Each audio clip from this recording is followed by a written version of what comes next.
Selama ini, pergerakan harga saham di Bursa Efek Indonesia dominan dipengaruhi oleh aliran dana asing.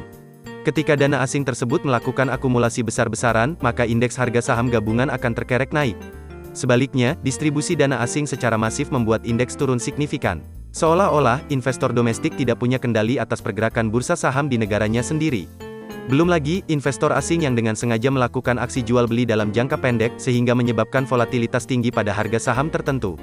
Investor domestik dipandang sebagai pihak yang lemah, karena jumlah investor dan jumlah dana investasi di bursa jauh lebih sedikit dari dana investor asing.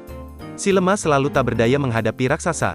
Melihat kondisi ini, saya teringat kisah bocah penggembala berbadan kecil yang mengalahkan raksasa. Anak gembala bernama David mengalahkan Goliat yang bertubuh raksasa. Goliat dibuat terlatih di medan perang. Menariknya, David hanya menggunakan ketapel dan batu kecil. Kisah ini begitu populer. Ini menjadi penggambaran apik bahwa si lemah pun bisa menang melawan sang raksasa. Apakah kisah heroik David versus Goliat dapat terulang lagi di bursa? Melalui video ini, saya akan berikan usulan strategi yang dapat dipilih oleh pemerintah Indonesia untuk mengelola hot money di Indonesia, yaitu dengan merumuskan kebijakan Tobin Tax. Tobin Tax telah dipopulerkan pada tahun 1972 oleh James Tobin. Dia adalah ekonom peraih Nobel Ekonomi. Awalnya, Tobin Tax diusulkan untuk memberikan pajak yang lebih tinggi pada transaksi valuta. Tujuannya untuk mengekang perpindahan arus dana besar-besaran antar valuta. Pada era kekinian, Tobin Tax berkembang penggunaannya. Tidak hanya untuk valuta asing. Tobin Tax juga diterapkan untuk transaksi saham dan obligasi.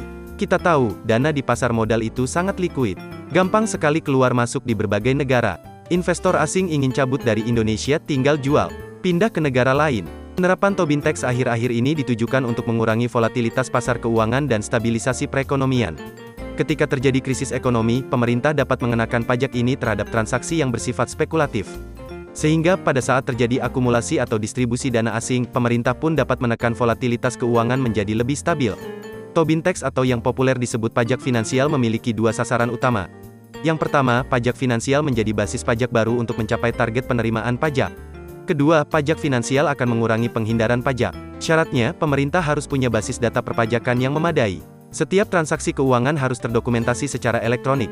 Seluruh transaksi finansial dapat terdeteksi secara sistem, sehingga mengurangi potensi penghindaran pajak. Tentu kita ingin Tobin Tax atas transaksi perdagangan saham di bursa lebih nendang. Yang harus dilakukan otoritas antara lain. Pertama, koordinasi antar lembaga keuangan, OJK, dan BEI. Koordinasi lemah sudah jadi permasalahan klasik negeri ini. Kedua, penerapan program inklusi keuangan dan kampanye Yuk Nabung Saham. Kampanye ini cukup membuat melek para millennials untuk berinvestasi di pasar modal. Ketiga, literasi keuangan bagi investor domestik. Tentu, mengajak juga harus memberikan edukasi. Edukasi harus dilakukan secara masif dan terstruktur. Keempat, Tobin Tax hanya dikenakan atas investor asing yang melakukan investasi saham dalam jangka pendek saja. Syarat keempat ini pertama kali dikemukakan oleh mantan Menteri Keuangan Indonesia, Bapak Hatip Basri. Intervensi para regulator bagi pelaku pasar modal ini layaknya ketapel milik David. Pemerintah menyiapkan senjata bagi para David untuk membendung kekuatan sang raksasa. Saya yakin, suatu saat nanti, investor dalam negeri dapat mengulangi kisah David and Goliath.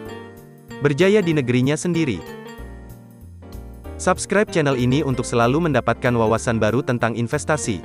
Stay healthy and happy investing.